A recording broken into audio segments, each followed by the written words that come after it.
Hey guys, today I'll show you a horror thriller TV series named The Exorcist Season 2. Spoilers ahead, watch out and take care. Previously on Season 1, Father Thomas and Marcus successfully expelled the demon that had possessed Casey. However, things took a twist when the demon didn't leave but instead transferred into Casey's mother. Ultimately, Thomas and his team defeated the demon, while Marcus thwarted a long-planned conspiracy, successfully protecting the Pope.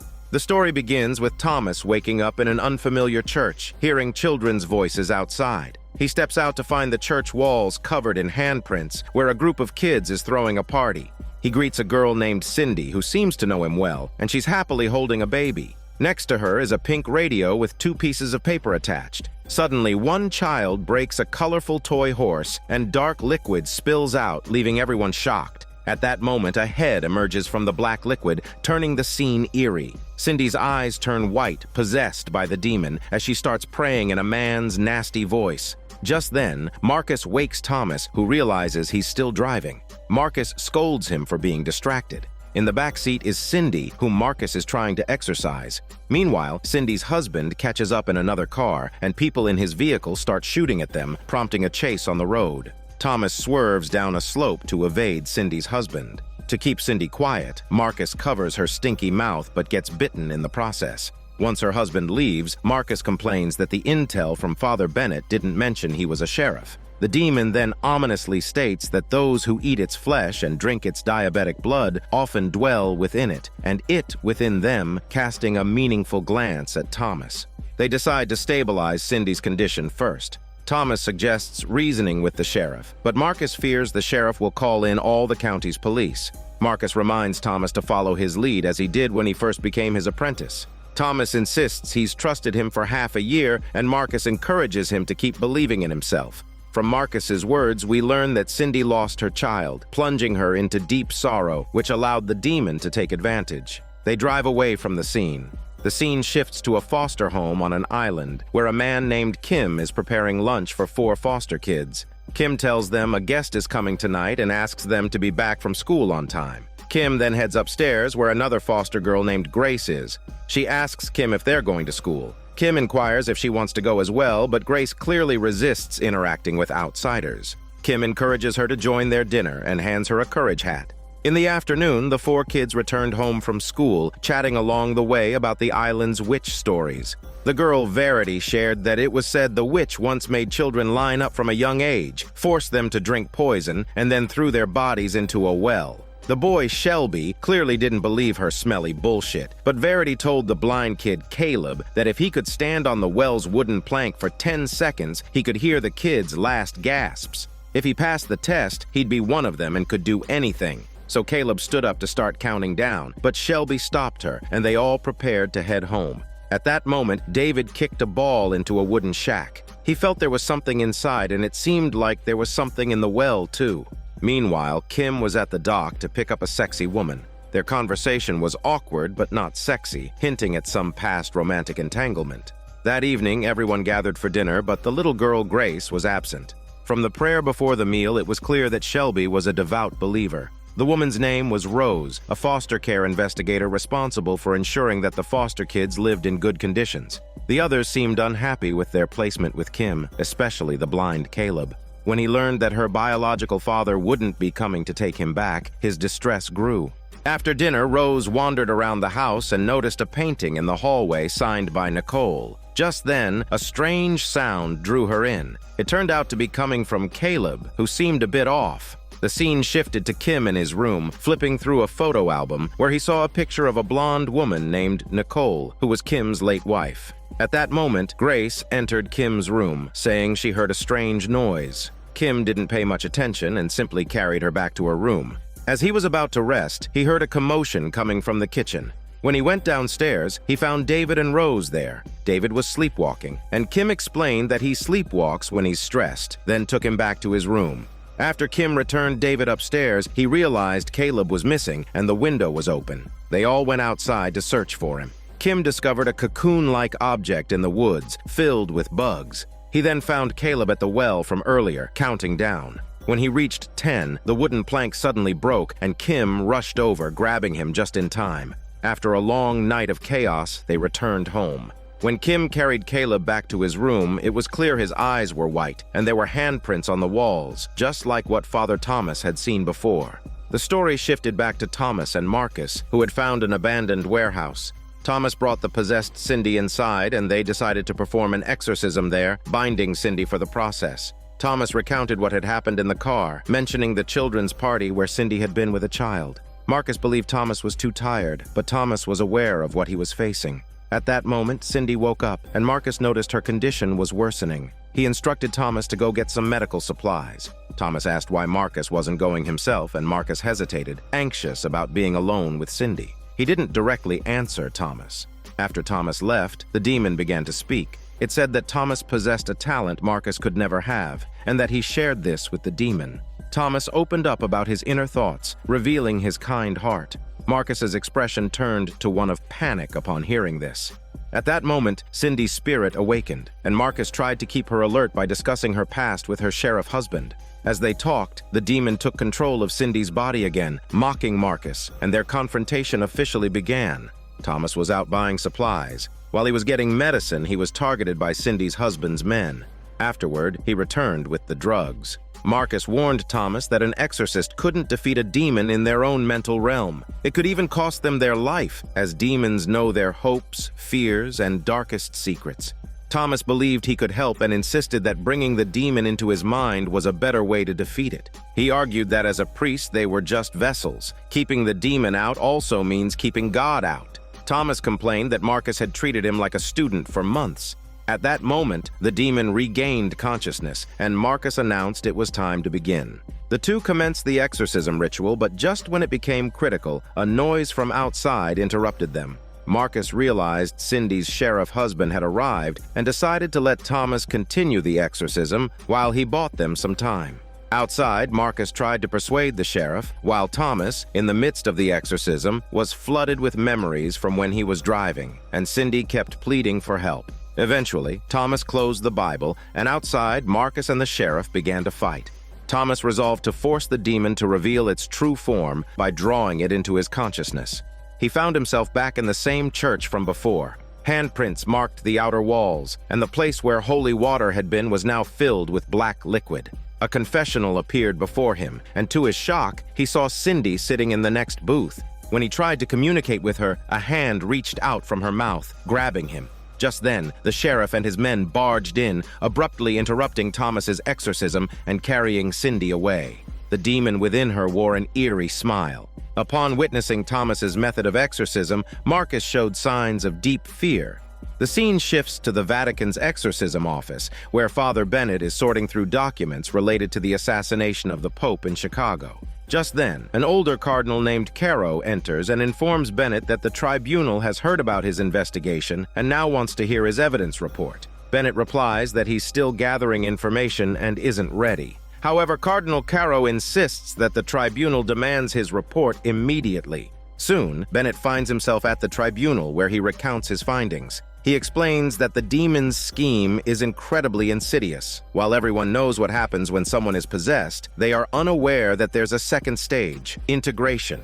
The demon and the human soul become fused, and such demons are right among us, possibly infiltrating every level of the church. At this point, the tribunal calls in Cardinal Guillot, who had previously apprehended Bennett. To everyone's astonishment, he pretends as if nothing has happened. Enraged, Bennett points out what Cardinal Guillot did to him. To prove his innocence, the cardinal drinks a glass of salt water in front of everyone, and nothing happens. Bennett is left helpless as he watches Cardinal Guillot walk away. The presiding judge believes the earlier events were all orchestrated by Marcus, claiming that there's no demon involved. It's just Marcus seeking revenge after being stripped of his priesthood. They then question Bennett about Marcus's current whereabouts. Bennett realizes that the church has become utterly corrupt. Back to Thomas and Marcus. They are tied up in a warehouse. Cindy has already been taken to the hospital by her husband. Marcus warns them that if they don't untie him immediately, everyone in the hospital, including Cindy and her husband, will die. The guard ignores him. Just then, the sheriff walks in, demanding to know what Thomas fed his wife. Thomas insists he didn't give her anything. The sheriff doesn't believe him, and Marcus interjects, saying that Cindy indeed has toxins in her body, toxins that are untreatable and are called Lucifer. He accuses the sheriff that he's killing his wife. The sheriff, furious, punches Marcus. In a critical moment, Thomas describes the church Cindy often visited, matching the one he saw in his hallucination. He mentions that Cindy had a radio with 2 stickers. He also recalls that she used to play a specific song whenever she was happy. The sheriff is taken aback, as they haven't been there in 10 years, but he still doubts Thomas. After humming the tune, the sheriff finally wavers, threatening that if she dies, he'll join her in death. He then rushes back to Cindy, but she suddenly contorts, her eyes turning the color of possession, and the lights in the room start to flicker. The sheriff, terrified, retreats, realizing that his wife is truly possessed.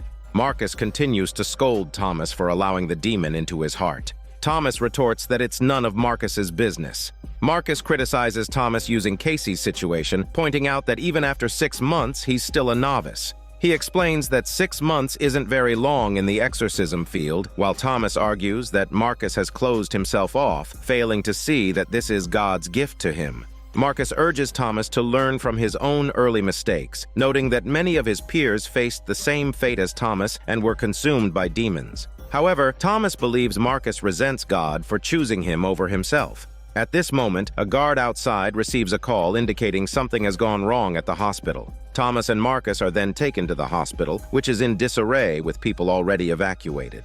The sheriff wears a look of defeat as they find long trails of blood on the floor and hear a man screaming like a chicken from the doctor's office. They enter the room to find Cindy in an unusual position, holding a man hostage. In the heat of the moment, Cindy bites off a chunk of flesh from the man's face. Thomas attempts to wake her up and get her to release the man, but Cindy ignores him completely, slitting the man's throat before climbing up to the ceiling to escape. Marcus and the others tracked the demon to the nursery, where it had already killed a nurse and was cradling a baby. Marcus warned Cindy not to harm the infants and prepared to continue the exorcism. However, the demon threatened Marcus with the lives of all the children in the room, making it clear it wasn't planning to leave, it wanted to have its fun. Realizing the situation was dire, Thomas began singing the song from the radio at that crucial moment. Marcus shouted at Thomas, demanding to know what he was doing, which only infuriated the demon. It grabbed Marcus by the throat, but Thomas kept singing, momentarily waking Cindy's consciousness, which allowed her to release Marcus. Thomas took the baby and made a run for it, while Marcus rushed to restrain Cindy, and they began the exorcism together. The demon fought back violently. Then it looked at Thomas and said if he let it possess him, it would let her go. Thomas hesitated, and the demon continued, saying that it had a secret it would only share with him. Marcus kept reminding Thomas to stay alert, but Thomas ultimately allowed the demon into his mind. The scene shifted back to the church, where Thomas saw Cindy sitting outside pointing to the confessional, telling him that the demon was inside. He walked in where the demon tried to drive a wedge between him and Marcus, claiming that Marcus feared Thomas's abilities. Despite this, Thomas kept reciting scripture while Marcus continued the exorcism outside. Eventually, through their teamwork, they managed to expel the demon.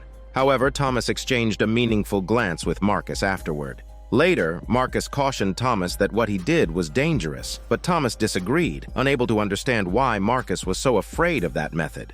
Marcus then retorted that he didn't understand why Thomas was not afraid.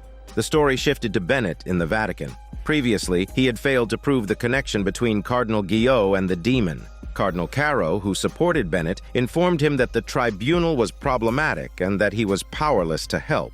A coalition was forming to undermine the exorcism office, and many church elites had been recalled and reassigned to roles that didn't fit their talents. Although Bennett had secretly supported Marcus's exorcisms, the church hadn't approved any in 6 months. Caro said it seemed the demons had declared war on us and they must retaliate. He handed Bennett a photo of a woman, instructing him to keep her safe. Caro then asked about Marcus's whereabouts, but Bennett firmly told him he wouldn't disclose anything, even to him. They ended their conversation there. That evening, when Bennett went downstairs, he discovered that Cardinal Caro had been taken by the tribunal. As he left, Caro cast a meaningful glance at Bennett.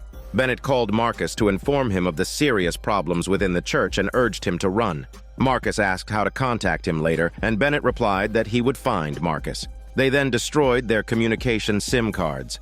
The scene shifted to Kim, who had risen early to reinforce the well that Caleb had collapsed the night before. Rose found Kim and expressed her concern about the strange happenings on the island, but Kim reassured her that as long as the children were okay, he was fine. Rose pointed out that Caleb, being visually impaired, had no reason to wander to the well in the middle of the night, and she wanted to know what really happened. Meanwhile, David was complaining to Shelby about his parrot still being locked in Caleb's room, which he refused to open. Just then, their old neighbor couple arrived with some fruit and mentioned that Shelby had previously expressed interest in seeing their ewe give birth, which was set to happen in the afternoon. Shelby was thrilled at the news.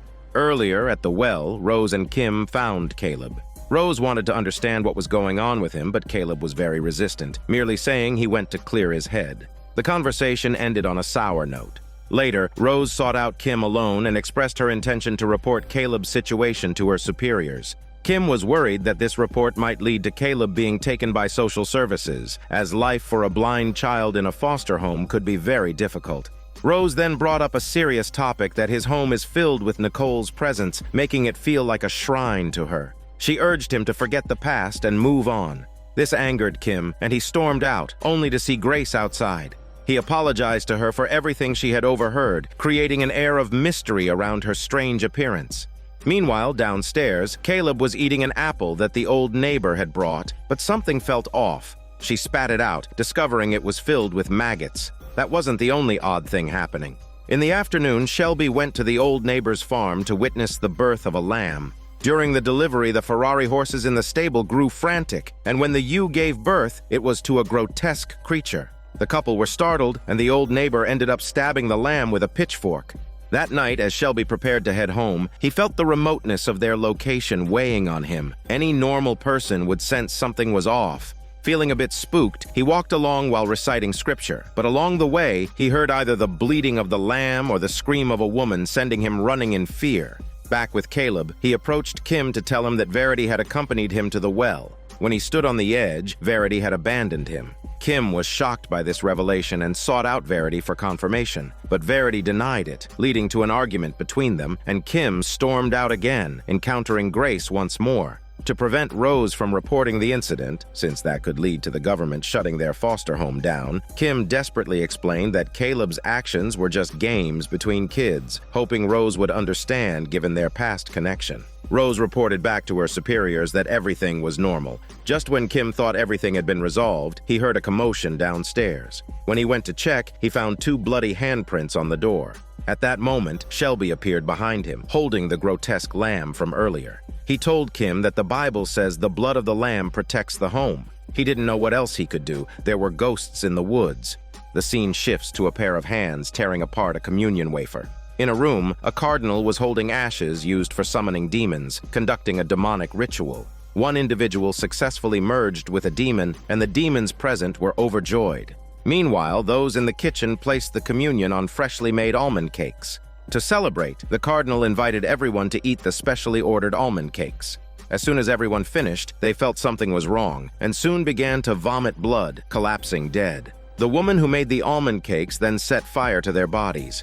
Back at the foster home, Kim was preparing to bury the deformed lamb, but felt an unsettling presence nearby. It was clear something had touched the lamb while Kim was looking away, but he didn't pay it any mind. When he returned home, he found Caleb and told him that Verity had sworn she hadn't abandoned him at the well. Caleb insisted that Verity was to blame for everything. Kim argued that Verity had no reason to harm him, but their discussion was interrupted by David entering the room.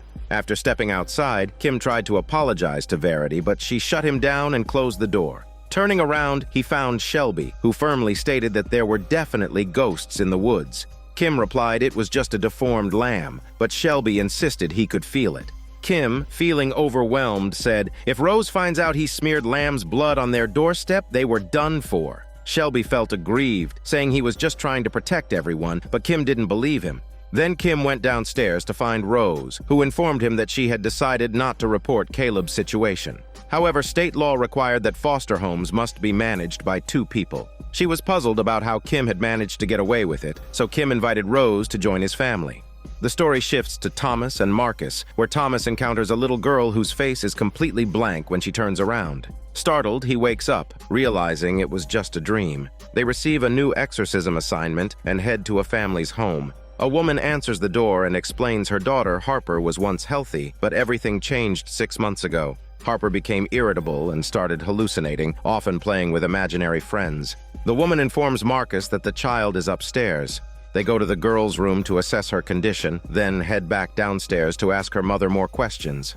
The mother believes something unclean is destroying her child and wants to confirm that Marcus and Thomas are there to send the demon back to hell. Thomas quickly agrees, but Marcus hesitates, saying it's possible. This highlights Marcus's extensive experience. Marcus wants to double-check the girl's status for signs of possession, like speaking foreign languages or predicting events. The mother then shows them a drawing that seems to depict Thomas and Marcus with a cross, fighting off something resembling a giant frog. She emphasizes that Harper drew this 3 weeks ago. At that moment, they hear the girls scream from upstairs, and the mother panics, saying the demon knows they were here. Marcus notices a book on the shelf titled "The Devil Inside My Daughter." The mother explains this book has been her source of strength. They go upstairs, and the mother first gives Harper a drink. It's clear the girl is very thirsty. Marcus greets her, but her first response is that she doesn't want a shot. This is unusual. Other demons typically intimidate Marcus, but this one doesn't want a shot. Marcus assures her he can help, but the girl glances at her mother and says they can't help her. Marcus asks Harper for the name of her imaginary friend, wanting to meet him, but she replies that no one can see him. He hides under her tongue and bites when she's angry. Marcus checks her mouth but finds nothing. Suddenly, the girl starts to feel unwell, and her mother shouts, "He's coming!" Surprisingly, neither of the exorcists sensed anything. The girl writhes in pain on the bed and then vomits a green liquid all over Thomas. Marcus realizes something is off and starts asking for the demon's name, but there's no response. He lets Thomas try, but still nothing. After a struggle, the girl finally calms down. Thomas checks her blood pressure and heart rate, both are elevated, and suggests Marcus start the exorcism. Marcus expresses his doubts about Harper. They've asked her various questions without getting any replies. The mother demands to know if they're going to help her. Marcus replies that they can't confirm possession yet. Blindly performing an exorcism could harm the child.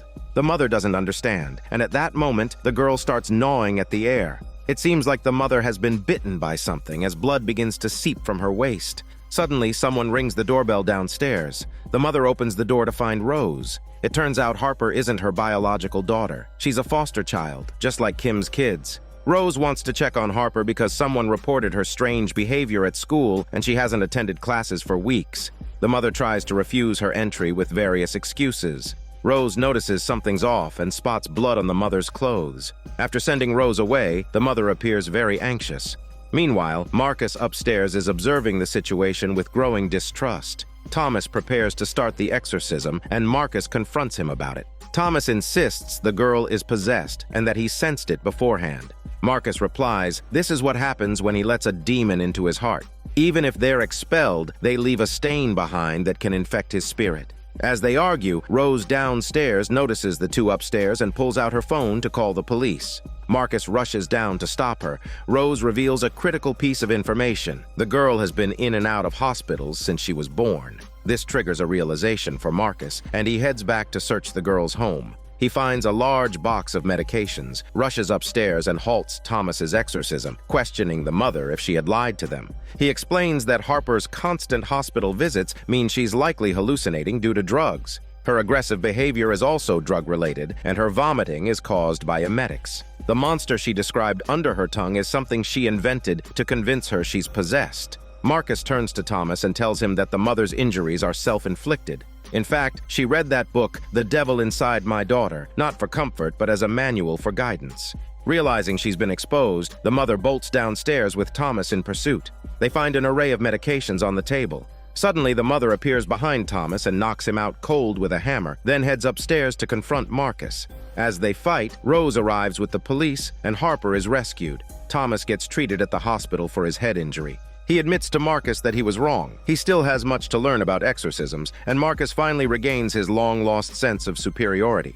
Rose approaches the two, informing them that Harper can't go back now, but she has a place to temporarily take her in. The two parallel storylines are finally converging, so let's see what's been happening on the island. Shelby has slipped away on his way to school, feeling like someone is watching him and hearing a terrifying voice in his ear. Terrified, he pulls out his Bible for protection. Meanwhile, Kim is chatting with the old neighbor next door. We learn that Kim had planned to become a stockbroker, but after meeting a girl in college, he switched his major from economics to psychology. Curious, he asks the old neighbor if he's encountered anything strange on the island over the years, to which the old neighbor replies, "No." Kim shrugs it off, saying to forget it. At the same time, Shelby reaches a lakeside and begins to pray. Suddenly, a flock of crows takes flight from the forest, heading in a specific direction. Back at Kim's house, he encourages Grace to come outside and play. Notice how the director's filming technique gives Kim a full view but shows Grace only as a reflection on glass. While they play outside, the crows from the lake swoop in their direction. Kim senses something's wrong and rushes inside with Grace as the crows violently batter against the house.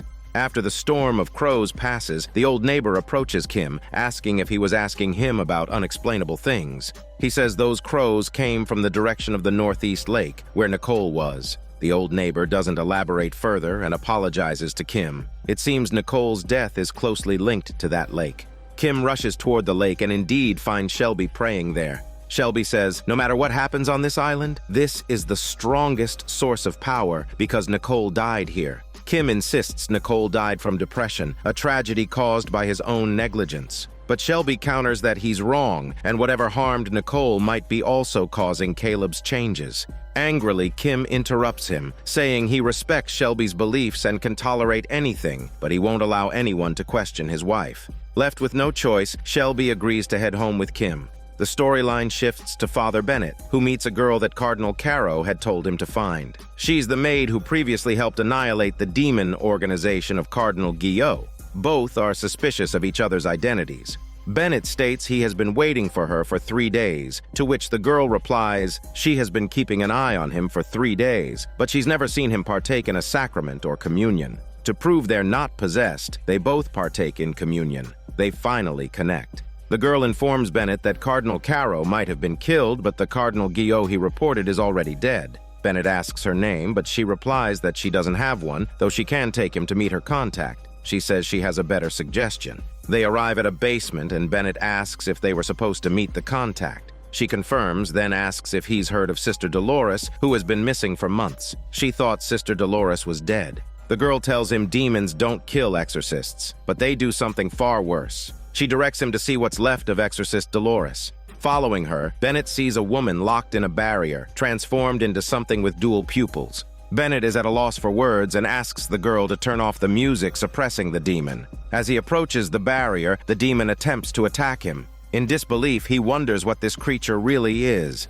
Meanwhile, in the Foster family, Rose is preparing to pick up Harper and tells Kim that they should be back by noon tomorrow. She expresses her gratitude for everything Kim has done, to which he replies that it's all for the children. The best outcome is when they can open up. He notes that their conditions are much better than those at the state facility. However, Rose emphasizes that with such a large family, the law requires 2 guardians. Kim feels sad, recalling there used to be 2. Rose reminds him that when his wife Nicole passed away, he could have sought her help, but he didn't. The scene shifts to the children, where Kim introduces their new friend who's about to join them. Everyone is concerned about Harper's health and living arrangements, except for Grace, who insists she doesn't want her to come. Kim tries to teach everyone to empathize, but Grace, feeling wronged, runs outside. Notably, it seems no one besides Kim heard Grace's objections, and the others look oddly uninterested while he speaks. Once Kim leaves, David tries to follow but is stopped by Verity, who comforts him, saying Kim is just under a lot of stress lately and will be fine given some time. When Kim comes out, he finds Grace standing at the door. Kim approaches to comfort him, but Grace turns with a venomous tone and says she shouldn't be here.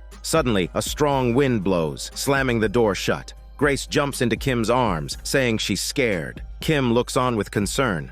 At a motel, Thomas is on the phone with his sister, reassuring her he's okay. She reminds him that last week was her birthday, which he forgot, filling him with guilt. She mentions someone from the church visited her house looking for Thomas, causing him to hang up abruptly and destroy his SIM card. Thomas enters to bandage Marcus's wounds and tells him the church is searching for them and even visited his sister. He asks Marcus what they should do next. Marcus replies that Bennett hasn't laid out a plan yet, so they'll have to rely on themselves. Thomas insists that God will guide them. Marcus scoffs him, mentioning Harper's case. Thomas apologizes for what's happening with Harper. Marcus retorts by saying that maybe he's just been believing in the wrong God. Thomas asks what they should do now to give up or ignore God's will. Marcus counters that he hasn't heard anything like him. They both pack their bags, preparing for Harper's arrival. Back at the foster home, Kim and Shelby are watching a wildlife expert deal with the carcasses of the birds. The wildlife expert reassures Shelby that these birds had their necks twisted and felt no pain in their death. Shelby sees this as a bad omen. The expert explains that it's due to science. Global warming has disrupted the birds' navigation systems, causing them to get lost. Shelby emphasizes that there have been deformed lambs at the old neighbor's place, but the expert brushes it off, saying deformities are common and promises to take samples to investigate the island. Afterward, Kim sees the wildlife expert off. Shelby remains skeptical of his explanations. Kim urges Shelby not to worry. This is all scientific, and he'll be safe. Once home, Shelby plays with the other 3 kids downstairs while Kim goes upstairs to have tea with Grace. Kim asks if they should move their tea party downstairs, since the other kids might want to join. Grace refuses and accuses Kim of loving them more than her. Kim reassures her that he loves them all equally. He hopes Grace will welcome Harper when she arrives, but Grace angrily replies that she doesn't want to go. Kim doesn't notice that Grace seems to be talking to someone else, and at that moment, strange things start happening in the house as objects fall from the table. On the other side, Rose arrives with Harper to meet the others, and they all take a boat to the island. As soon as Thomas steps off the Tesla boat, he senses something is off about the place. Rose introduces Harper to her new home, sharing that she herself was in the foster system at Harper's age, assuring her that this new home is wonderful. The 4 of them then drive to Kim's house, where everyone waits downstairs. However, Grace refuses to come out, sitting on the stairs with a mask on. Kim greets Harper, while Marcus and Thomas notice a spider web in the tree, finding it a bit concerning. Kim shows Harper around, while David describes what the 2 fathers look like to Caleb. Verity seems to express some distaste regarding the priests. Verity then takes Harper to see her room, and everyone follows inside. Upstairs, Grace removes her mask just as a gust of wind blows through, causing her to turn and run upstairs. Suddenly, the house becomes chaotic. Objects are tossed about by the wind, and the glass begins to crack. Once inside, Marcus praises the beauty of the house. Kim explains that it belongs to his wife's aunt. When Marcus inquires about Kim's wife, Kim reveals that she has passed away, prompting sympathetic apologies from the others. Kim then takes Marcus to see his vegetable garden, where Marcus notices dead crows and asks what happened. Kim replies that a flock of crows inexplicably crashed into his house, and he has no idea why. Marcus looks up to see the spider web again, deepening his suspicions.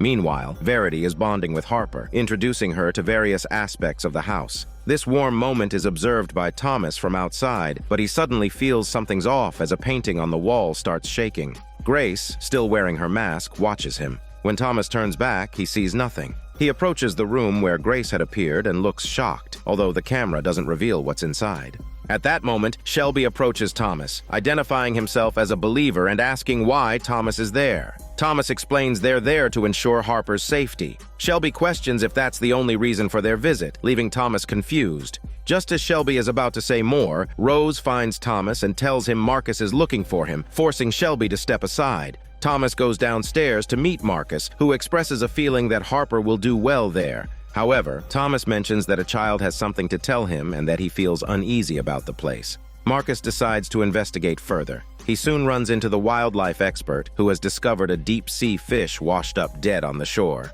They exchange introductions, and the expert explains that it's not just fish and birds showing abnormalities. Livestock are also being born with deformities, with many farms experiencing similar issues. He adds that the island has many stories, and when Marcus starts to inquire about them, the wildlife expert offers his phone number and invites him to go out to sea. As Thomas prepares to leave, Rose reassures him that Harper will be just fine there.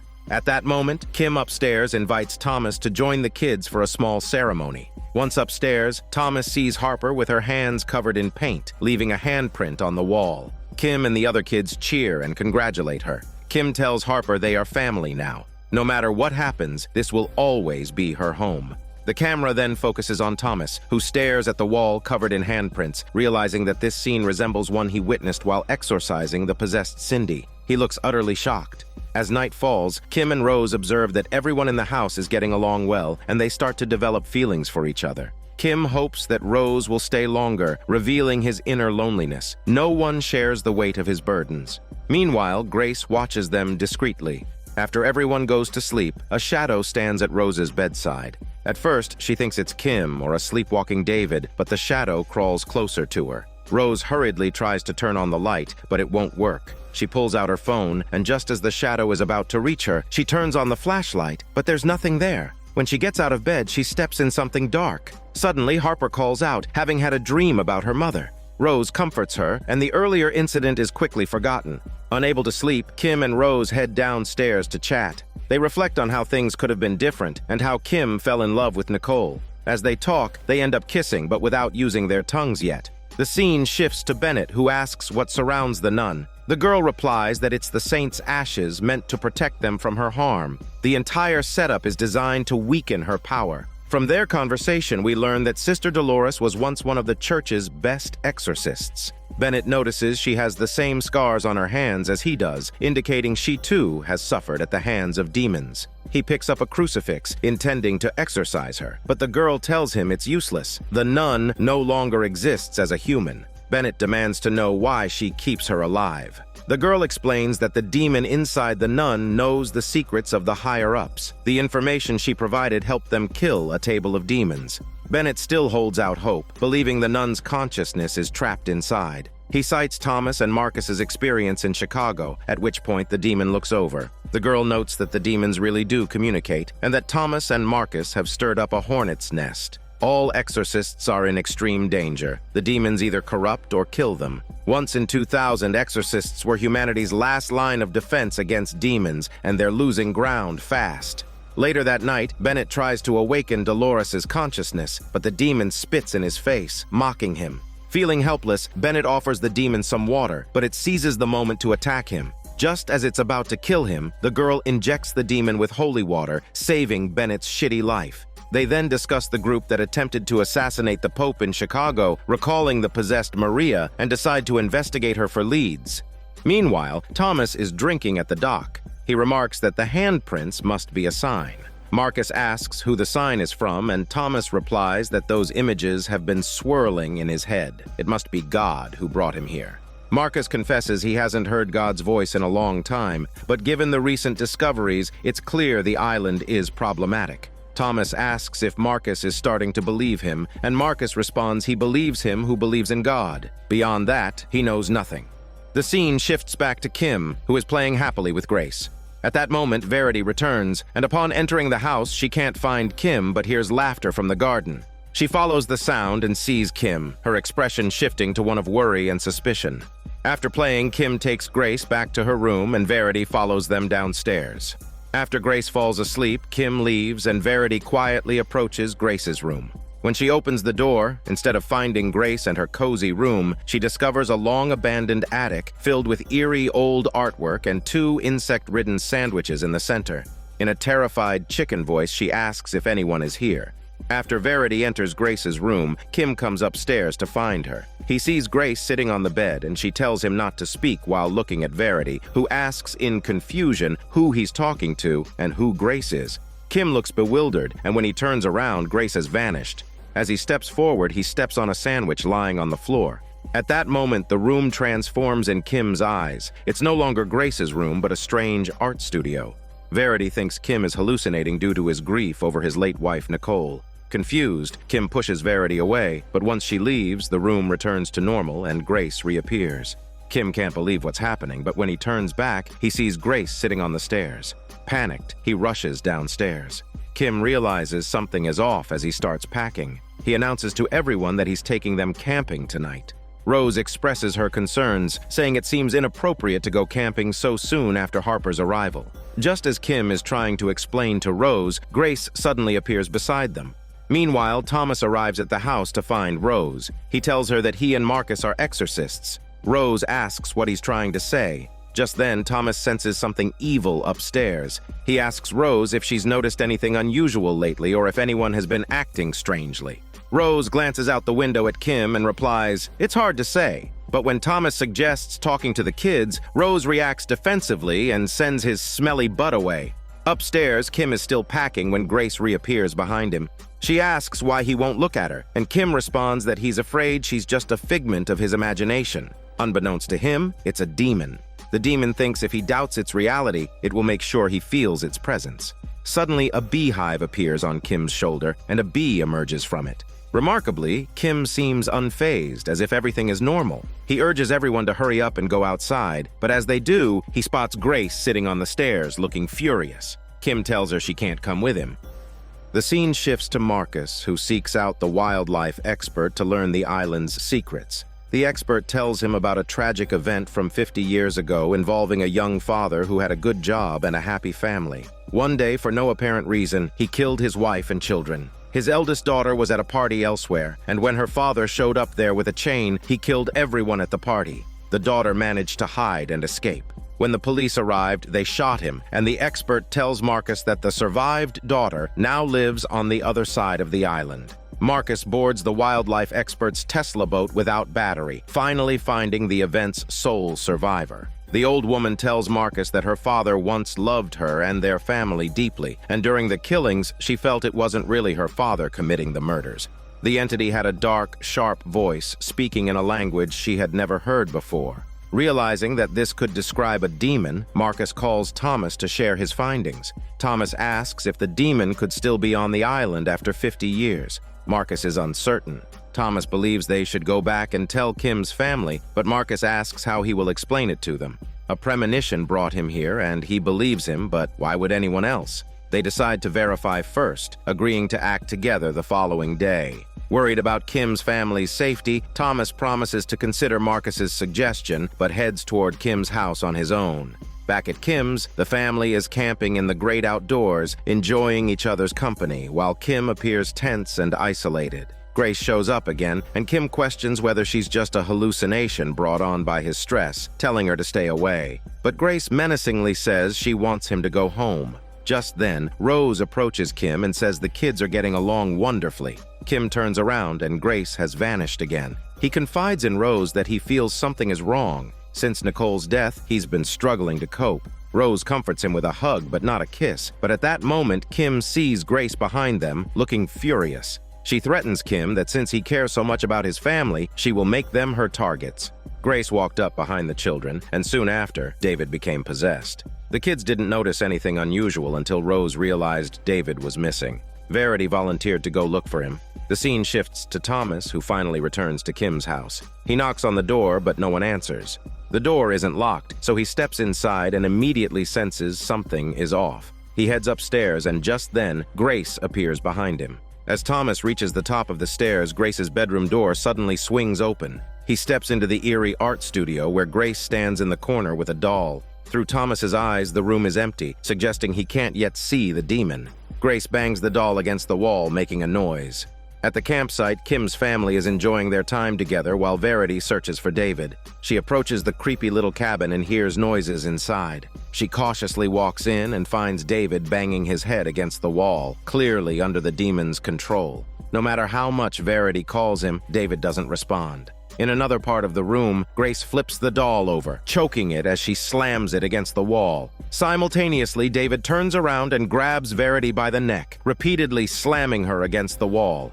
Back at the foster home, Thomas suddenly feels the entire house shifting and starts reading from the Bible. As he recites a passage, everything around him begins to levitate. When the objects fall back down, Grace drops the doll from her hands. Meanwhile, in the forest, Kim finds David, who regains consciousness, and Verity is rescued. Everyone assumes it was just a sleepwalking incident with David, so to be safe, Rose takes him away. After witnessing all of this, Thomas is now certain that a demon is involved. While examining the scattered items on the floor, he discovers a stone. When he picks it up, he feels a powerful evil force. Just as Thomas calls for the demon to reveal itself in the name of God, Grace appears as a demon. The demon grabs Thomas's hand, pulling him into an illusion. Here, he sees the souls of those who have died at the demon's hands and experiences their deaths firsthand. Thomas is in agony. Meanwhile, Marcus is on the wildlife expert's boat at night, chatting. He opens up about his past, revealing that he once shot his father to protect his mother. They share a knowing smile. After enduring a series of tormenting visions, Thomas collapses. Back downstairs, Kim brings Verity back to the house, and she wonders why they're not going to see a doctor. Kim knows exactly what's going on and rushes upstairs with Thomas watching from outside. Kim storms into Grace's room, angrily demanding to know what's going on and to keep his child away from whatever is in there. After smashing some things in frustration, he picks up the stone that Thomas had found and smashes a painting on the easel. Suddenly, a figure wearing a hood appears, and it's clear this isn't Grace. The figure slowly approaches Kim. Curious, Kim pulls off the hood to reveal none other than his long-deceased wife, Nicole. In an instant, all of Kim's resistance fades as he embraces her, but without a hormone yoga session yet. Downstairs, Thomas watches in horror. Turning to Bennett, he confirms that Sister Dolores has fully merged with the demon and takes matters into his own hands, setting out for America. After seeing his deceased wife, Kim is initially skeptical about everything. Then, the demon, taking the form of Nicole, touches him gently, and it all feels so real. The demon begins to tempt Kim, and what makes demons truly frightening isn't their ability to kill, but their skill in identifying people's deepest desires and fears. Just as the demon Nicole and Kim prepare for a smelly hormone yoga session, the children return, calling for Kim from downstairs. Reluctantly, Kim leaves Nicole, asking her not to go, while the demon assures him that it will never leave him. The scene shifts to Thomas, who has met up with Marcus as previously arranged. Marcus questions Thomas, having waited for him for several hours. When he learns that Thomas went to Kim's house alone, he gets a bit angry. Thomas explains there is a very powerful demon in Kim's house and shares his experiences with Marcus. During this, Thomas's hallucinations reappear, but Marcus helps stabilize his emotions. Thomas mentions something crucial. After picking up a stone from the attic, he felt death. This demon has been on the island for centuries, perhaps even millennia, treating it as its hunting ground. Back with Kim, he and Rose arrive at the troubled Children's Care Center. David is being held temporarily due to last night's incident. David tells Kim that he didn't know what was happening. Someone was forcing him to do things in his mind. Rose explains that they need to wait for further investigation results, and David cannot return home for now. Kim is dissatisfied with Rose's approach, arguing that it not only affects David, but also the other children. He confronts Rose, stating that they all know this situation could lead to the other children being taken away, and he sees through all of this. Kim then sits alone on a bench and Nicole reappears. He asks her if she is the one who intruded David's mind. Nicole comforts him, saying it wasn't her doing. The children have issues of their own. Kim feels guilty about everything he has done. Nicole reassures him that he has done well and she'll always be with him. Meanwhile, Rose, processing paperwork inside, notices Kim's odd behavior outside. After they finish their business, they return home, and Rose realizes Kim has changed. At the same time, Marcus and Thomas arrive at Kim's house, ready to talk to Rose. Marcus tells her there's something wrong in her home. If action isn't taken soon, she and the children will be in danger. Rose ignores his bullshit, but Marcus believes that she is a little scared herself. At this point, Rose recalls that when Thomas asked if anyone in her family had been acting strangely, she realized everyone has been under a lot of pressure lately, especially Kim. Thomas then explains that the demon takes advantage of people's emotional vulnerabilities to invade. Rose is confused about who he's referring to, and Marcus clarifies the demon specifically targets parents' minds and then controls them to harm their beloved children. Rose is still skeptical, but Marcus and Thomas insist they should first talk to Kim and observe him. If they're wrong, everything is fine and they'll leave without a trace. If there is a demon, they'll perform an exorcism. Ultimately, Rose agrees to their suggestion. The scene shifts back to Kim, who is clearly affected by the demon and has become restless. Verity comes to him, expressing that she forgives David and hopes Kim will bring him home. However, Kim responds that David is problematic and that he won't allow him to return. He used to think he could help David, but what he needs is far beyond what he can provide. Verity is taken aback by his revelation. Just then, Rose returns home with Thomas and Marcus immediately senses something is off with Kim. After Kim returns to the kitchen, Nicole appears behind him. Kim is furious, asking why Rose brought them back home. Nicole replies, they want to tear them apart. She tells him he just needs to endure. Once tonight is over and they leave, their family can be happy together again. At the dinner table, Shelby welcomes Marcus and Thomas. He suggests that everyone say a prayer before eating, but Kim scoffs at the idea. Once the prayer concludes, Thomas explains that he and Marcus are there to say goodbye to Harper. Kim asks how they differ from regular missionaries. Harper interjects, stating they're demon hunters. The atmosphere at the table instantly turns tense. Kim questions their identities as demon hunters and expresses skepticism about religion, attacking Thomas and Marcus verbally. After dinner, the four adults engage in conversation. Rose inquires about exorcism, and Thomas answers earnestly, while Kim remains dismissive. Marcus grows suspicious of Kim and starts to provoke him with words. Just as Kim is about to lose his temper and argue with Marcus, the demon appears, stopping Kim. Kim goes to the kitchen for a water jug, and Rose questions what they're doing. Marcus replies they're trying to provoke him. If he loses control, they can force the demon to show itself. When Kim returns with the jug and serves water for everyone, Thomas experiences another hallucination, indicating that the demon's influence on him has intensified. Marcus engages Kim alone, knowing Kim's background in psychology gives him strong mental resilience. No matter how much Marcus mocks him, Kim manages to respond until Marcus pulls out the stone from before, which angers Kim. He demands that Marcus and Thomas leave. Rose assumes Marcus's words have incited Kim and hopes they will go. The demon then appears behind Rose, whispering to Kim that it was Rose who invited them here. Kim looks between the demon and Rose while Marcus urges him to resist for the sake of his children. Ultimately, Kim decides to kick Marcus and Thomas out, threatening to call the police if they don't leave. Marcus and Thomas are forced to go, and once outside, they are even more convinced that there is a demon in the house. They decide to wait until nightfall to re-enter the house, take Kim out, and distance him from the children before performing an exorcism. The storyline shifts to Father Bennett and the girl who arrive in Chicago, successfully finding Maria, who had merged with the demon at the end of the last season. Maria is gravely ill, having late-stage cancer. The demon mocks Bennett, saying he was stuck with this useless Maria. It's not too late to change his mind, and the demon hunters have already lost this battle. The girl, unwilling to engage with the demon, replaces Maria's IV bag with holy water, causing the demon immense pain. While in Maria's room, the girl discovers photos of Marcus and Thomas. The demon keeps inviting Bennett to accept its power, praising Thomas for not heeding Marcus's advice, claiming he has great potential. The demon suddenly turns to the girl, using Marcus's voice to speak to her, leaving Bennett bewildered. The demon provokes that it seems she's hiding something from him, mentioning how she became a demon hunter. This clearly strikes a nerve with the girl, who angrily tells the demon to stop talking nonsense. The demon, relishing the moment, demanding her to reveal what happened in the monastery 20 years ago.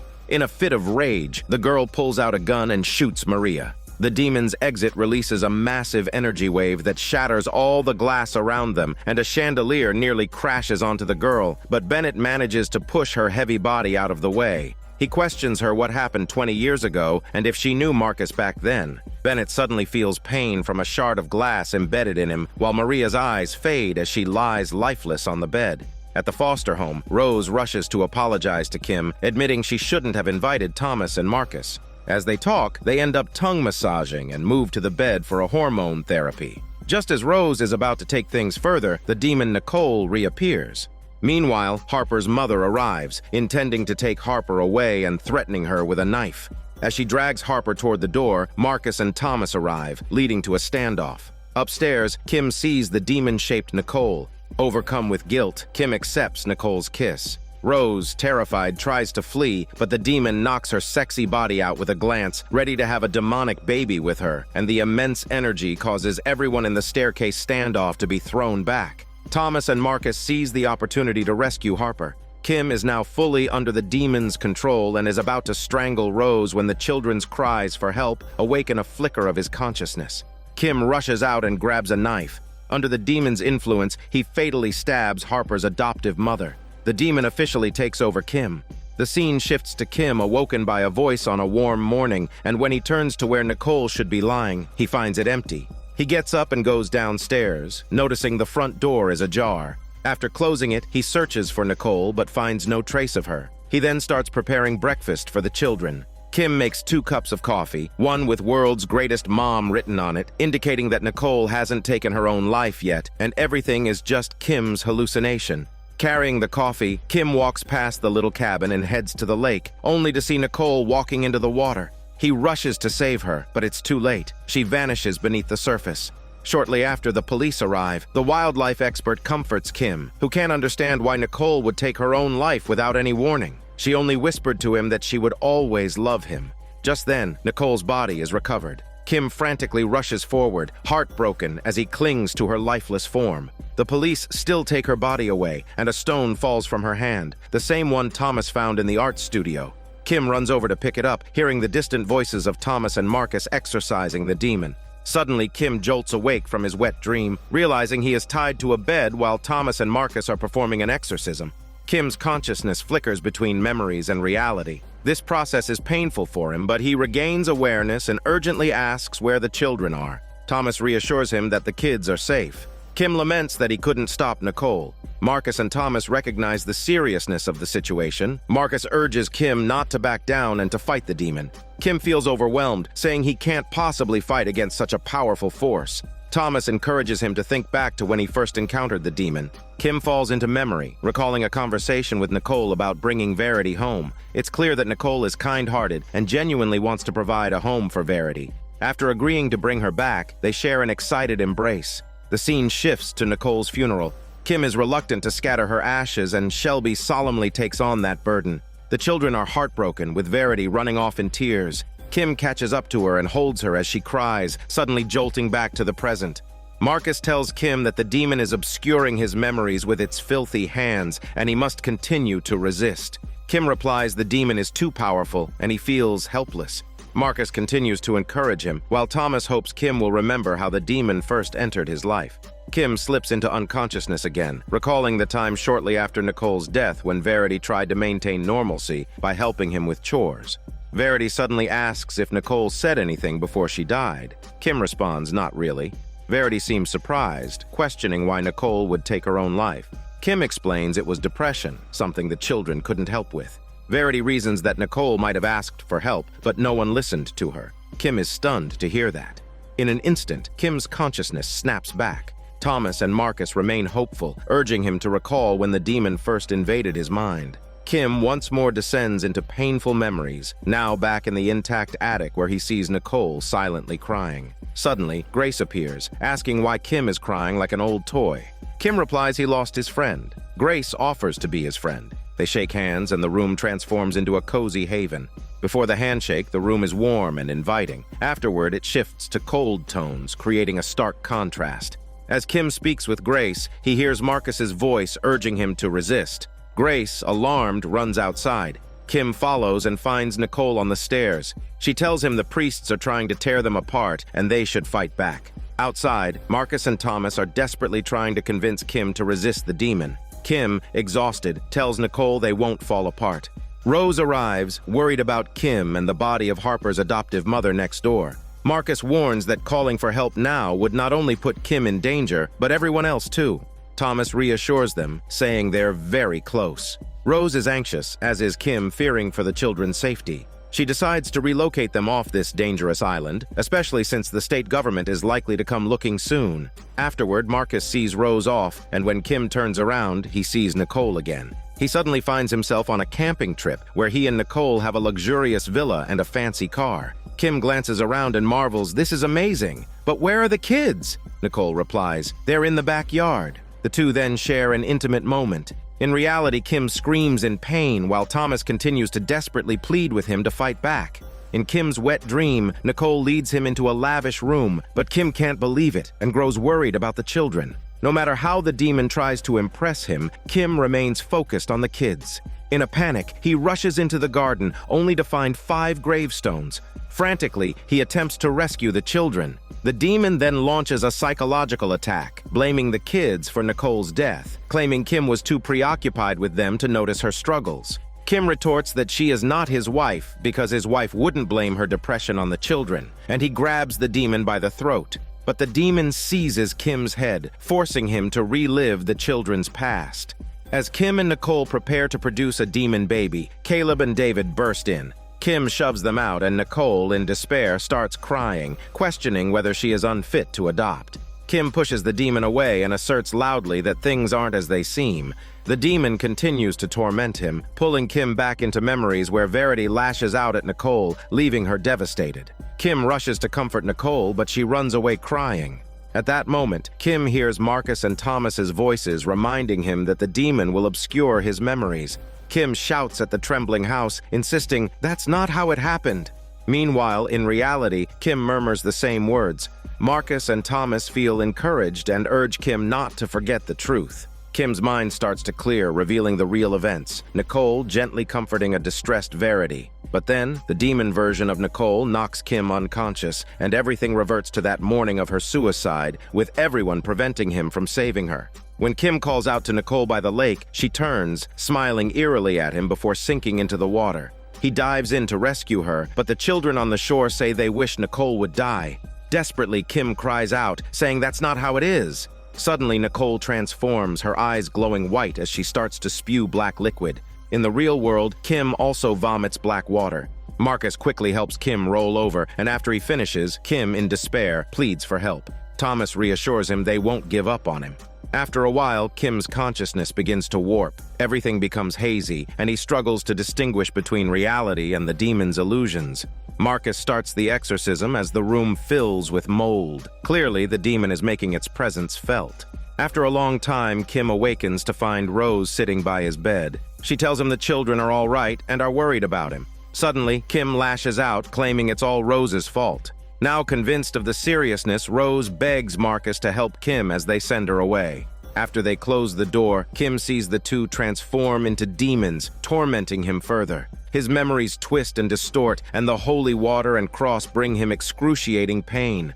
The demon coerces Kim into asking for its help. Unable to withstand the torture any longer, Kim ultimately submits and begs the demon for assistance. In that moment, everything freezes. Marcus and Thomas hang suspended in midair along with the holy tap water. The demon, taking the form of Nicole, steps out from behind them, blocking the holy tap water with her sexy body. The demon then forces Kim to make a choice. Again, memories flash back to the morning of Nicole's suicide, but this time the children are tied up in the house. Kim steps over them and rushes to the lake, finally saving Nicole, and they share a passionate kiss without using their tongues.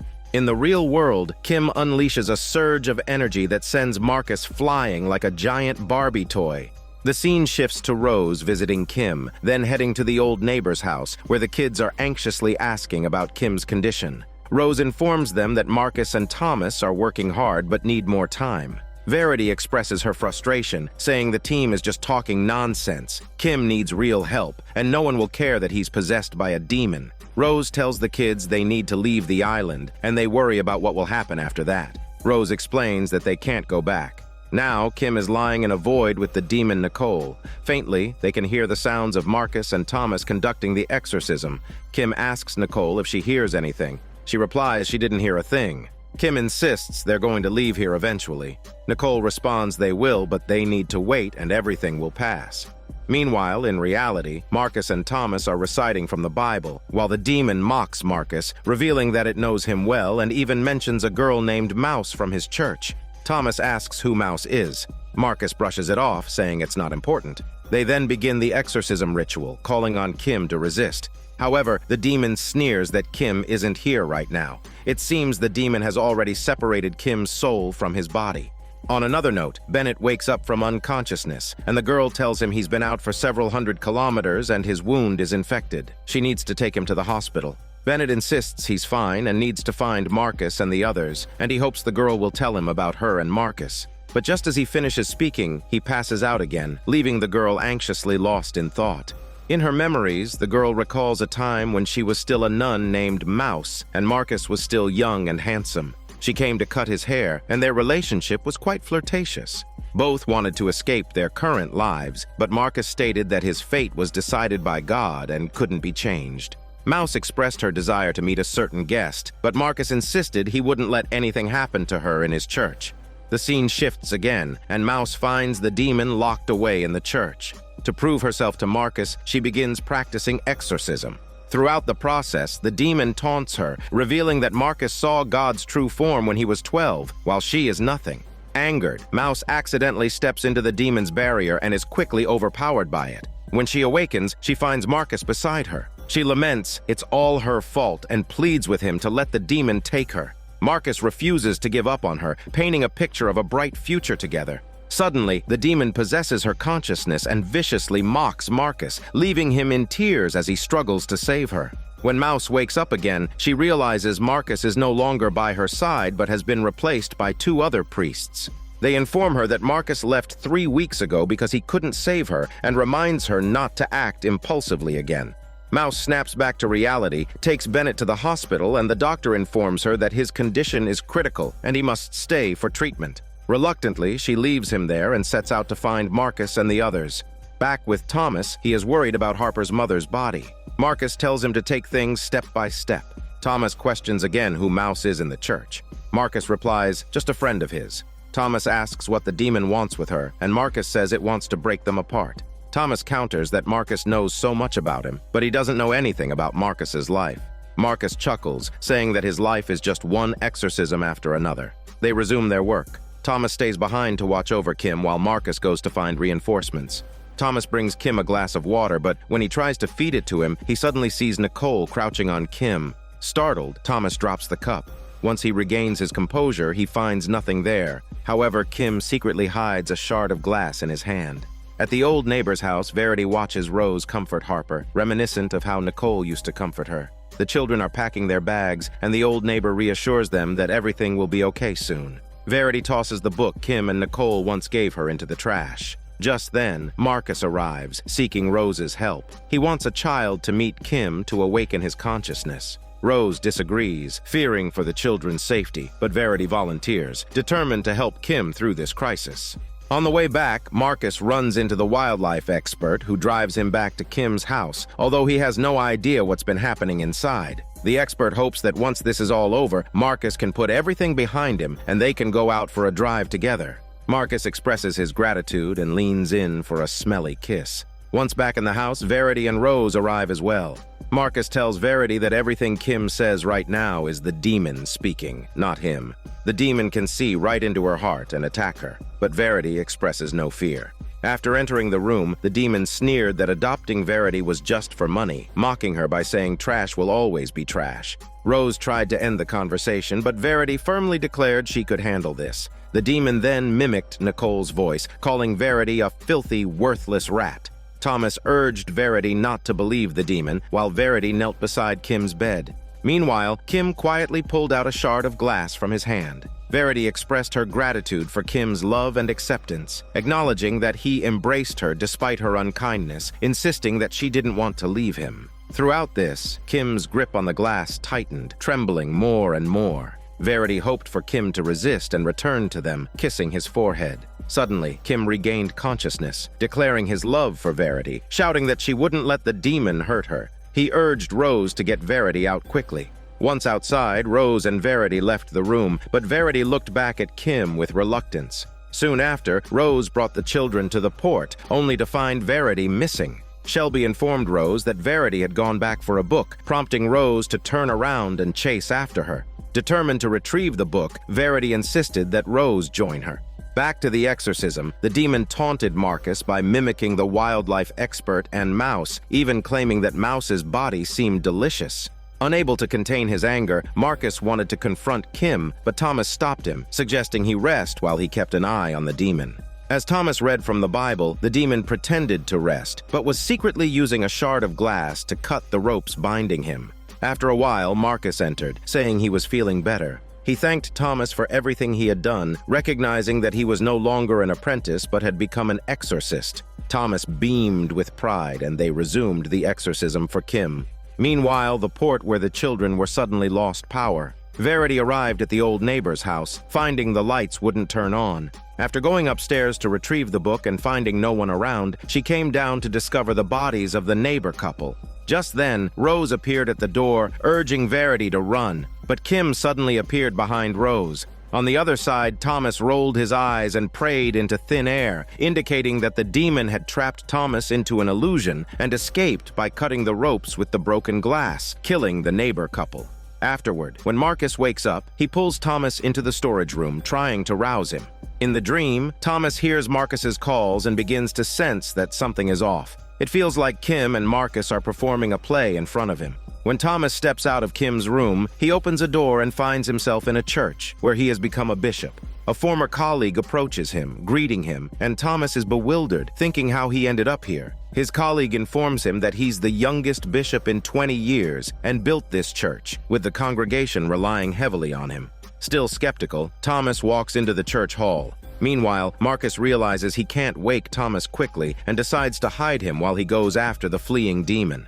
The scene shifts to two suited men who find Marcus's car still running. They pull out guns, ready to take Marcus out, but are ambushed and killed by the woman hiding under the car. This woman is incredibly skilled. She has taken out nearly 10 villains by herself. It's revealed that these suited men were sent by the Vatican to eliminate Marcus. Afterward, the woman leaves the parking lot. Marcus rushes to the old neighbor's house, only to discover the couple has been killed. He notices bloodstains and signs of a struggle, piecing together what happened the previous night. Kim knocked Verity out, and the demon's face appeared in the mirror. Rose managed to escape and even injured Kim with a pitchfork. Just as Rose was about to kill Kim, the demon pleaded for mercy in Kim's voice, causing her to hesitate. The possessed Kim then turned the tables and subdued Rose. Following Kim's trail of dragged footprints, Marcus sets off. Meanwhile, at the port, Kim is bringing the children home. Shelby is suspicious of the current state of Kim, and the children feel something is off but don't dare say anything. The three kids are taken to a cabin in the woods, where Shelby questions Kim about why they are there, but Kim ignores him. Caleb asks Kim what that feeling is. Kim responds that it's painful and helpless. He can only watch as something harms his family. Caleb asks skeptically if the demon really left. Kim smiles and turns to Harper, asking for her opinion. Harper replies she thought he killed her mom. Kim admits it and asks if she ever considered that God made him do it. The kids realize that the demon within Kim hasn't gone anywhere. Kim tells the children to get out of the car, and Shelby instructs everyone to lock the doors. He reaches for Caleb's cane, trying to protect her and Harper, but they are no match for the demon and are all taken into a dark room. It turns out that Verity and Rose, who were captured earlier, are also there. Kim turns to confront Shelby, who is resisting the most. Verity begins to cry, saying he's going to kill them. Rose tells Verity not to panic. She's seen Verity's file and knows she can escape in any situation. This time, they need to think quickly. Verity steadies herself and starts plotting their escape. At that moment, Kim brings Shelby back, having broken his leg. Seeing Verity and Rose alive, Shelby exclaims. Kim kicks Shelby down, declaring they're alive because of him. He then ties up the kids, asking if they want to wait for David, insisting that the family must die together. The demon then asks Verity if she wants to help David finish the job, to which Verity replies she's not David. Kim chokes Verity, forcing her to witness the truth of that night when David captured her. Shelby shouts at Kim to let him go, but Kim turns his torment on Shelby instead. Shelby curses that he always knew it was him. It turns out the scream Shelby heard in the woods was actually from the demon disguised as Grace. Shelby is sharp. He realized it from the beginning, yet the outcome is the same. They are all going to die. The possessed Kim reflects that he has taken far fewer lives than God, and he has changed his mind. Now he wants to kill them one by one. He then begins to point at each child, declaring he will kill whoever he points at. He lands on Caleb, who internally thinks she didn't even say anything and she's getting shot at. The demon explains that it was him who brought Caleb to the well, not Verity. Just as the demon prepares to kill Caleb, Rose steps in to draw the demon's wrath, saying he's nothing. Kim retorts that she's not even part of this family. Rose counters that she stabbed him with a pitchfork last night. Rose is trying to buy time for the kids by attracting the demon's hatred. Enraged, Kim suspends Rose over the well and tells her to count to 10. Rose tries to awaken Kim's consciousness, but the demon Kim ignores her, using telekinesis to break the planks over the well one by one. After counting to 10, Kim congratulates Rose and then throws her sexy body into the well. Kim returns to the house, choosing his next target for murder while Shelby recites the Bible nearby. As Kim chokes Shelby, Verity manages to untie herself and runs outside. The kids band together to hold Kim back, and Verity and Kim dash into the woods.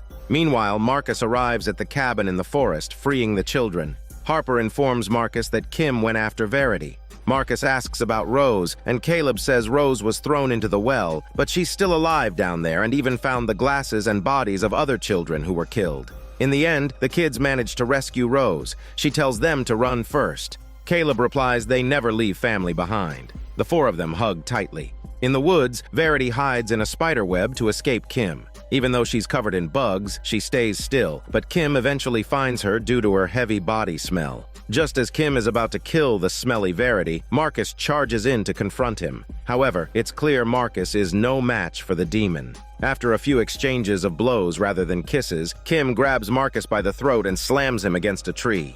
Meanwhile, Thomas is still trapped in a dream. While praying for his followers, he sees Casey, whom he saved in the last season. When the prayer ends, he is greeted by his long-lost nephew. The boy expresses how much he misses his uncle and invites Thomas to his birthday party. At that moment, Casey approaches Thomas, saying she needs his help. She explains that she can't control her body anymore and often has strange dreams. Thomas thinks to himself that all his struggles from last season were for nothing. She's not even Casey. The demon, realizing it has been exposed, begins to mentally attack Thomas, questioning him about abandoning so many people, his family, his followers, the ones he loves, all to make himself feel unique. Thomas responds that it's all an illusion. The demon claims it can help him cleanse his sins and return to his old life. Thomas insists he will take responsibility for all his actions, but the demon retorts that Thomas brought death everywhere. The demon approaches him, sneering that Thomas's power comes from the Bible, but he possesses far greater strength. If Thomas wants to become the Pope of Mexico, he will make it happen.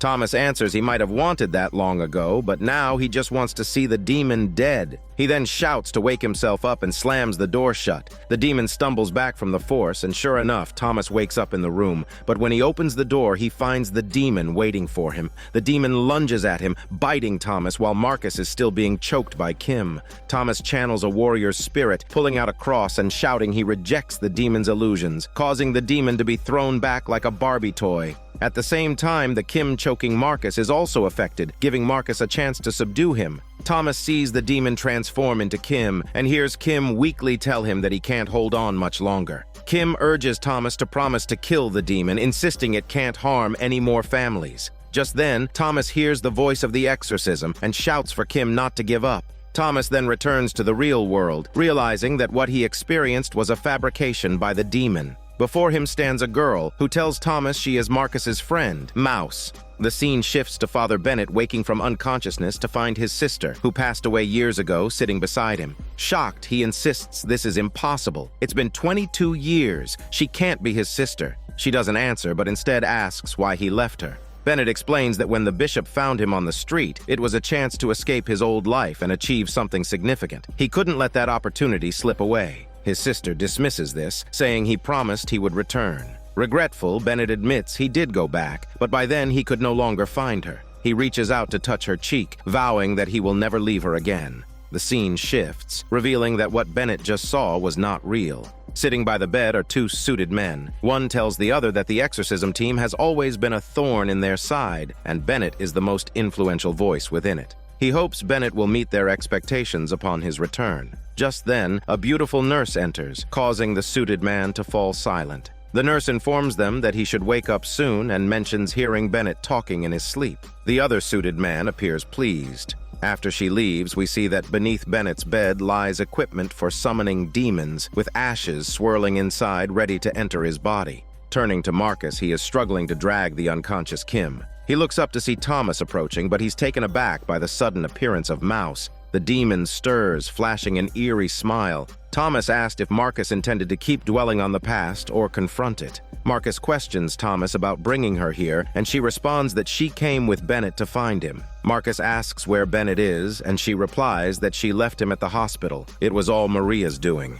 Marcus then asks what she's doing here, and she tells him that the church has become utterly corrupt. Every exorcist is either dead or turned into a demon. Marcus scolds her for coming to such a dangerous place. Mouse is still hurt about Marcus leaving her years ago. He explains that someone was looking after her, to which she replies it should have been him. After enduring 6 months of torment, Marcus abandoned her. He insists he did his best at the time but lacked the strength to drive the demon away. She says she just needed him by her side. On the other side, the kids have left the island and soon others will find it. The demon sneers at the three of them, saying they're perfectly suited for exorcism today. Lightning flashes across the sky. Meanwhile, the survivors, Rose and the 4 kids, are leaving the island by boat, anxiously watching it fade away. Verity unexpectedly asks Shelby if there's a prayer she could say for Kim, expressing her desire to do something for him, even if she doesn't fully believe in God. Shelby assures her it won't matter. They start to pray.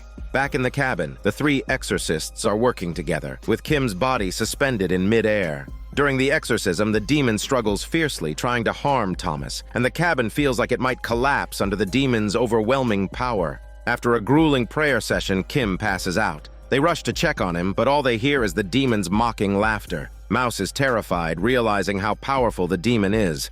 Outside, helicopters search for Kim and his group, leaving the exorcists with little time. Marcus decides to continue the exorcism, but Mouse insists they should just shoot Kim. Killing the host will kill the demon. She argues that having the police take Kim away would be the worst outcome. They've already lost him and at least should give his soul peace. The demon taunts her that after all these haunting years, he had never met such a fool like her. Marcus retrieves Mouse's gun, telling her they're exorcists, not executioners. The demon suddenly brings up the person Marcus killed in Chicago. Marcus explains that the demon is now fully merged with that person, and he was powerless to stop it. The demon counters him by saying that Marcus always has a choice. The one who haunts him most is his father, the man he killed himself. Marcus retorts that his dad was a mad dog who killed his wife. The demon replies that Marcus's mother was already dead by then, and he could have escaped to seek help, but instead he picked up the gun from the wall. The reason he can't forget is that he had no regrets and instead enjoyed it. Marcus leans in, staring into the demon's eyes, saying it is the first one to get it right. Mouse realizes the kids have already left, and the demon knows it cannot achieve its goals against 3 exorcists. So why hasn't it fled? Thomas says it's Kim who has trapped the demon to let them kill it. He doesn't want this demon to hurt other families. Mouse suggests fulfilling his wish while they still have the chance. Marcus still disagrees with killing Kim. Thomas offers another solution. He'll become the new host for the demon. Being the exorcist's body would be the ultimate prize for the demon. Marcus warns Thomas that it would be tantamount to suicide. But Thomas insists that he's seen Kim in the demon's realm and knows he's still resisting. If there's even a glimmer of hope, he has to save him. Marcus warns him the demon will destroy his will and soul. Thomas responds that it's his mistake to let the demon escape, so now he must atone for it. Marcus gazes at Thomas with concern, not wanting to lose him. Thomas wraps his arms around Marcus's neck, asking him to bring him back. They share a heartfelt gaze before Thomas allows the demon to enter his mind. Afterward, Thomas wakes up in a grimy old house, its walls crumbling and shadows flitting about in the darkness. As he gazes into one room, a ghostly figure suddenly lunges at him, but just then someone rushes in and smashes the apparition to pieces. It's Kim. Kim shields Thomas as they retreat into the bedroom. He explains that each time he kills the demon, it grows a little stronger. It's clear he's been battling the demon head-on. Thomas reassures Kim that they'll get him out of there, but Kim shakes his head, saying he can't let the demon harm anyone else since he had hurt so many people already.